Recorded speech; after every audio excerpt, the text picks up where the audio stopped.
everybody, and welcome to Toyah at Home. September was a whirlwind and October will be the same. Tonight we play Harrogate, tomorrow Whitley Bay, and then the Salford Lowry on Monday. We can't wait. The reviews have been fantastic, and they've certainly kind of hit the theme on the head that what we are doing is representing music to our audience as classic, like Mozart, Beethoven, Chopin, even Stravinsky, certainly Debussy, that we believe that the songs that we're doing in this show are modern classics, and they must remain that way, always seen that way, generation after generation. They will be here long after us. And the only thing that we take the slight humour out of is ourselves. That's Toyah and Robert, married for 37 years. That's the only thing that we point the finger of fun at. But the music, the music is going down so well. We played Cheltenham last Sunday, and it was a very exciting day for me because Lois Norman, the director of Weightless, phoned me at about 7 p.m. before we were going on stage, and she'd just come out of the London Renaissance Film Festival, and she said, "Well done, we got the prize. Best female-led short film." I mean, it was just gorgeous to know that. Then we went on stage, and the sound was so good at Cheltenham Town Hall that after every single guitar solo, there was a huge round of applause and shouts of joy. It was perfect. I love that show so much. So I did House of Games last week. I hope you got to see it because it was particularly anarchic and great fun. And you'll have seen me win this. Oh yes, Richard Osman is in the house. But you would also see me win the deck chair.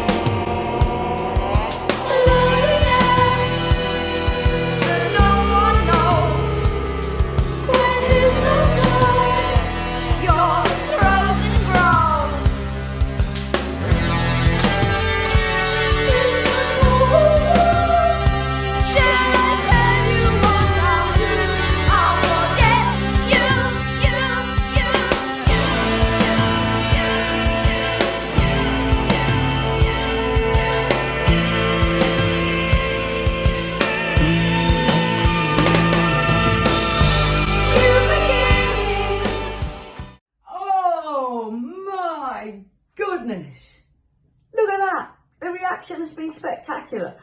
I was told that the midweek chart placing was 11. I mean, that is just fabulous. And your responses have been so phenomenal. They've been really emotional. You really, really love this album. Now, for the last Toyah at Home, we did a Changeling special, and I couldn't answer all the questions. So we thought, well, why not finish off the questions and keep celebrating Changeling, because it is done so incredibly well, and it is 41 years since it was first released. So let's go. Sharon Ann Dixon. I've always wondered if the poetry printed in between the lyrics on the insert were ever considered as songs. I'd love to know what Run Wild, Run Free is about. Okay, thank you, Sharon, because this made me revisit this insert. So at the end of Castaways, on the insert, it says, "We leave the approach, the runway's no longer close. Blood and sand from many a man's hands. Long before we discovered this land. Journey into discovery, exiled into night flight, the pioneers." I have always believed that over the billions and billions of years that this remarkably unmapped, growing star system has been growing and expanding, that there's been many, many forms of intelligent life. And it's very, very convenient for us to think that only we exist, and it's incredibly inconvenient to think that death is the end of us.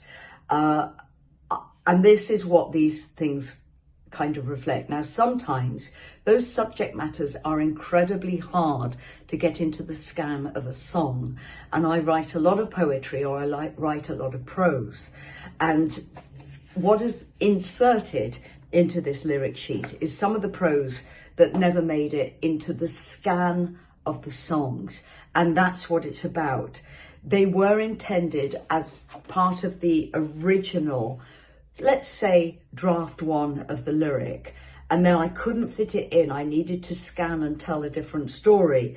And I really liked what the initial internal voice came out with. So I put it in. So yes, Sharon, part of this is intended to be in the song, and part of it is intended to be just a simple tangent of the storytelling. And it's just really nice to go back to that. For me, Castaways is an incredibly important song. The runway's no longer closed. Journey into discovery. Exiled into non-heat. We're on our way to mysterious worlds. Especially today, with what's going on with satellites. Elon Musk are about to start mining the moon. With the first person is born who's going to land on Mars. I mean, it's just the most incredible time in history where we are accelerating as a race, who are looking as ways of surviving as a race into the future, when in about 1 billion years' time, the sun will run out of fuel that it's burning to keep the whole of our solar system going. Sharon, thank you so much for that question. And Run Wild, Run Free runs into the next question's theme. Stephen Bennett Troke, thank you for your question. On Run Wild, Run Free, I'm assuming the mention of Faust is connected to selling your soul to the devil. But I wonder who the antagonist is when you're saying to them you're not going to do it to me. You steal my pennies, you steal my thoughts, you imprison me. In other words, who am I battling? I wondered if it was fame, show business, as in the early version demo you mention, can't you see what they did to my God, James Dean? Would be interesting to know why that very specific reference was cut out of the final lyrics. Well, this was mixed by Steve Lillywhite, and I can't remember if Steve Lillywhite did an edit on the final mix that would have taken that line out, because I really remember that line. Can't you remember what you did to my God, James Dean? It could be that Steve Lillywhite felt that James Dean was too finite. It was too solid. It placed the whole song almost within a Hollywood genre, and Steve Lillywhite might even have discussed it with me that he didn't want that placement, he didn't want that imagery, he just wanted it to be broader, and that could have been what happened there.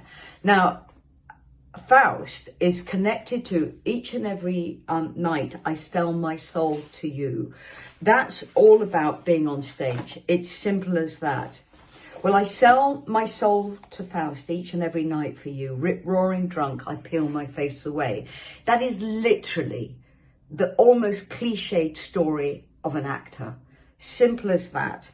And I came up with the kind of beginning of those particular lyrics while I was at drama school, and how once you come off stage that you don't feel much different about exploitation as when you're on stage. It's a lonely time. I've walked away from the limelight into an empty cobbled street for you. Actually, I came up with that idea when I was a dresser. I used to dress the stars when I was about 17. At the Birmingham Hippodrome, the Birmingham Alex, I helped be part of the wardrobe team, and I dressed the most wonderful people: Sylvia Sims, Judy Geeson, Simon Williamson. I dressed the Rambert Ballet. So that whole thing of role play, and then you just walk out of this magical box, this magical building where you create culture and you create fantasy and you experience extreme emotions and you walk out late into the night and walk home across cobbled streets. You've got to live young, die young. You've got to toughen up, run wild, run free. Can't you see what they did to my God? So I remember putting the vocal down. Can't you remember what they did to my God? Beat James Dean. I remember doing it. So what do I mean by James Dean? James Dean was just destroyed by his own popularity. And he became what he was on celluloid. A bit like Marilyn Monroe, both James Dean and Marilyn Monroe were incredibly serious, well-studied actors who worked with the best acting coaches in the world. And for them, acting was something much deeper than teen success and fame. And I think that's why I referenced him, is that once they both became successful, they became something else.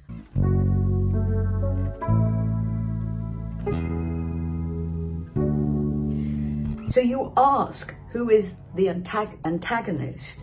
Well, the antagonist is probably the industry, is probably the business. And the next part of this, the build-up, which I feel more strongly now than ever before. I'm devious, I'm small, I'm impeccable. I'm a warrior, I'm immaculate, I'm imperial. I don't know why I wrote that. I'm not really an imperialist, and I'm certainly not a measurement. I'm unique, I'm inscrutable, I'm going to break free. You steal my pennies, you steal my thoughts, I'm going to break free. You imprison me, you suffocate me, I'm going to break free. I'm going to cut you down, I'll slit your throat. Well, I always end up into that kind of physical threat. The first half of that has never been more true to me. And I've never felt it more than in the past month. That I think because I am physically very small in stature, people think I'm small in every way. Small in ability, small in talent, small in intellect. I mean, you would not believe how I get treated on the work front. It's ridiculous. And yeah, I'm going to revisit this song because I've been feeling this a lot lately. Very, very good question. So you ask who the antagonist is. I think it's the separation between being a performer and stepping off the stage and having inevitably to walk into something that isn't any longer magical once it's out of the context of performance and you're walking into a business. That could be what it is.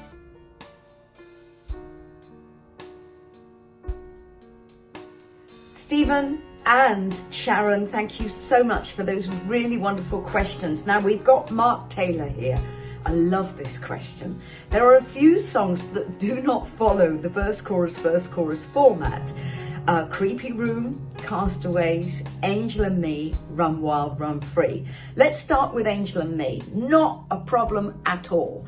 It's the same kind of format, almost as Dance, of Sheep Farming in Barnet. Where it always kind of confuses people is once we get in the drum beat coming in, you have that wonderful intro and then the drums start. I've never known a band ever, and this isn't a criticism, this is actually about the uniqueness of the song. I've never known anyone get the feel right because there are confusing swaps even within that outro, and it challenges me and it's always challenged bands. But I found that song very, very easy to contribute to and to write to.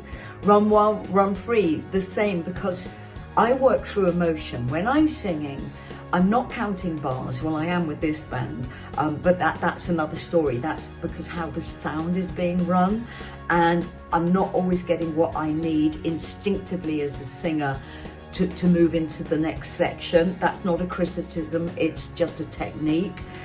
With Run Wild, Run Free, when I wrote that emotionally. I didn't write it as if I'd come out of a conservatoire. It's all come from the heart.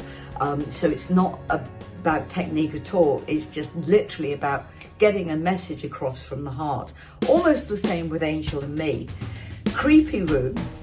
I love Creepy Room because it allowed me to be an author. And I came up with this lyric that is just pure finger pointing about being different in this world.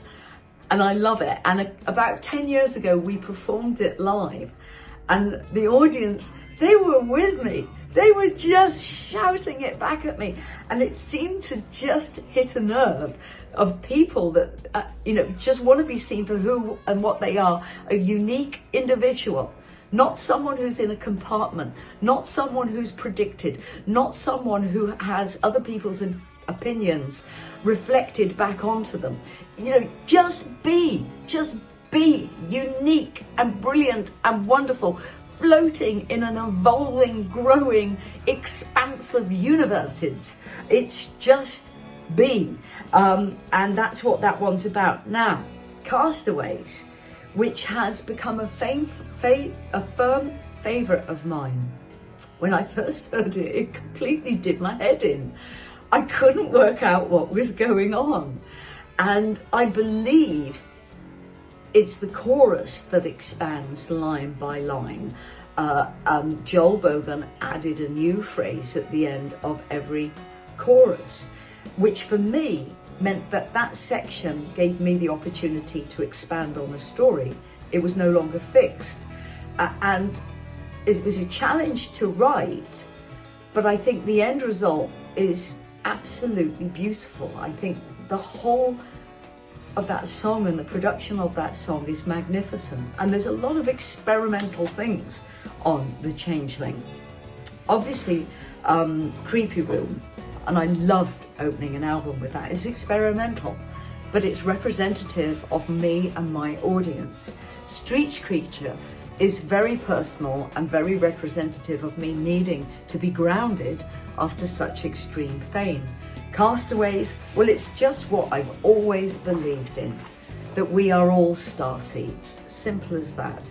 Druids, I just love the thought of people going into battle naked.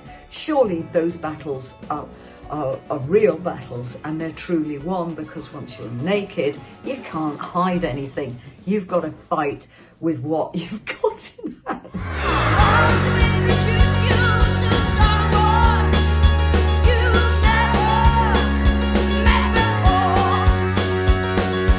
As you can see, she's very special to me. She stretches the skin of her silvery wings, puts her hands through the bars to me. She steps through the wall as Angel and Me, just very, very personal song, and it's become personal to my audience as well. The Pact, well, it was written at a time when the world was believed to end, and I'm now 65 and I've heard that the world was going to end on certain days for a long, long time. I'm going to read the end, the slotted insert. Death brings all tumbling to the ground. Reality stalks without reason, without profound intent. Men fight their bleached minds, narrow-minded spit, transferring thoughts into words, giving movement sound, and who will silence the violence all around. Kitchen knives are dangerous, like men in tight jeans. That's sexual, by the way. They sink in the bite, in the flight of night, and leave you undone at the seams. Women are soft like tomatoes. They nourish thoughts but get squashed in the dark. They ripen red and delicious, then shrivel and rot. I mean, I think I was on the wacky backy when I wrote that. I mean, the thing about creative writing and all creativity, I think you need to let your subconscious mind just flow. You learn about yourself and you learn also about your blocks. And that, for me, is a piece of subconscious writing. It didn't make it into a song, it made it onto sleeve notes because I find that really representative of the creative process. Simple as that. Now, going back to kind of meanings, Life in the Trees, very experimental song in the studio, I think beautifully realised by Steve Lillywhite. Dawn chorus, love it. You know, it's about swapping, well, it's about gender fluidity, simple as that. Run wild, run free, we've talked about that. Brave new world, simple, broken heart, just a broken heart. Move on, don't stay fixed, change, everything is fluid. Knowledge is fluid. What we believe in is fluid. What we choose to learn is fluid. Who we choose to represent, support, protect, nurture, help grow is fluid because culture is fluid. We can all change bad habits. We can all relearn from bad actions and bad thoughts. Life is restorative. I am very, very supportive of the fact that all generations need to be fluid, whatever age they are. We need to move with the new generations. When I was young, my generation had punk, and punk changed many things. And now I'm 65 and I'm part of an older generation. I believe that we need to support younger generations. We need to see what they're saying, what they need, and how they need to move forward, and how the world needs to support them. Everything is fluid, simple as that. So thank you so much for being here and for enjoying the past month and a half where we celebrated the Changeling. We're going to go out with Cheggers Place Pop and a performance of Brave New World. See you at a concert soon. Lots of love from Toyah. Mwah.